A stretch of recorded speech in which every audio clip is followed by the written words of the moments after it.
আল্লাহ রাসূলকে আদেশ করা হলো যে কুমিল লাইলা ইল্লা কলিলা, আপনি ঘুমাবেন কেন? আপনাকে যে দায়িত্ব দেওয়া হয়েছে এই দায়িত্ব আপনি পালন করুন, এখন ইবাদত করা শুরু করে দেন। আল্লাহর কাছে সবচেয়ে বেশি রাতের ইবাদতটাই সবচেয়ে গুরুত্বপূর্ণ। আমরা যে ইবাদত দিনগুলো করি, এই দিনের ইবাদতের যতটা মানুষের মনমানসিকতা ইবাদতের মধ্যে মগ্ন থাকে না, তার থেকে বহু গুণে সবচেয়ে বেশি মনমানসিকতা তৈরি হয় রাতে। আপনি যত ইবাদত করবেন রাত্রে, এই ইবাদতগুলোর মধ্যে আপনি কোনো শয়তানি ওয়াসওয়াসা খুব কম পাবেন। কিন্তু দুঃখ হলো সত্য যে আমরা রাতে ইবাদত করতে ইচ্ছুক নই।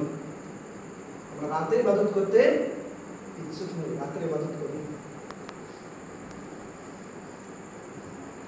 আব্দুল্লাহ ইবনে হাশিম রাসূলুল্লাহ সাল্লাল্লাহু আলাইহি ওয়াসাল্লামের নানা বংশের একজন সাহাবী, তিনি বলছেন যে আমরা রাসূলুল্লাহ সাল্লাল্লাহু আলাইহি ওয়াসাল্লামের রাতের ইবাদত কেমন করেছিল এটা শোনার জন্য আমরা আম্মাজান খাদিজা রাদিয়াল্লাহু তাআলা আনহার কাছে গিয়েছিলাম যে রাসূলুল্লাহ সাল্লাল্লাহু আলাইহি ওয়াসাল্লাম রাতের ইবাদত কি করছিলেন আমাদের একটু বলেন।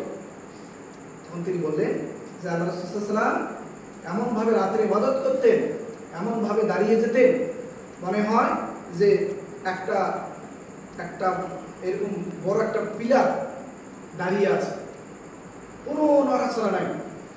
যখন তিনি কোরআন তেলাওয়াত করতেন মনে হয় আর বন্ধ হবে না। যখন তিনি রুকু করতেন, সেজদা করতেন, মনে হয় আর রুকু থেকে উঠবে না, সেজদা থেকে উঠবে না। রাসূল সাল্লাল্লাহু আলাইহি ওয়াসাল্লামের রাতের ইবাদত খুবই অনেক গুরুত্বপূর্ণ ভূমিকা পালন করছে। আর রাতের ইবাদতটা আল্লাহর কাছে যতটা প্রিয়, আর অন্য ইবাদত ততটা প্রিয় নয়। আল্লাহ সুবহানাহু ওয়া তাআলা বলেন যে মানুষ রাত্রে ঘুমায়, রাত যত গভীর হয়ে যায় আল্লাহ সুবহানাহু ওয়া তাআলা বান্দাদের কাছে তত নিকটে চলে আসে। সুবহানাল্লাহ, সুবহানাল্লাহ।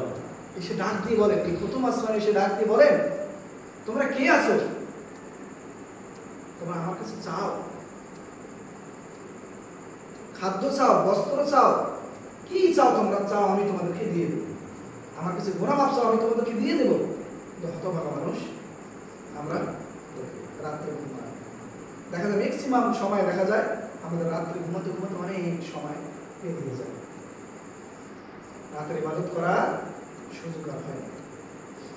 সম্মানিত উপস্থিতি, দুনিয়ার সাফল্য সর্বপ্রথম একটাই, দুনিয়া থেকে আমল আখলাক তৈরি করে যদি আমরা জান্নাতে যেতে পারি, এইটাই হলো সবচেয়ে বড় সফলতা।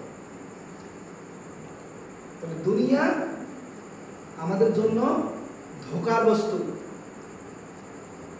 এই দুনিয়ার স্বাচ্ছন্দ্যবোধ পাওয়ার জন্য দিন রাত 24 ঘন্টা আমরা নিজের গতিকে চলমান রেখেছি। সম্মানিত উপস্থিতি, তো রাতের ইবাদতের কোনো বিকল্পই নেই।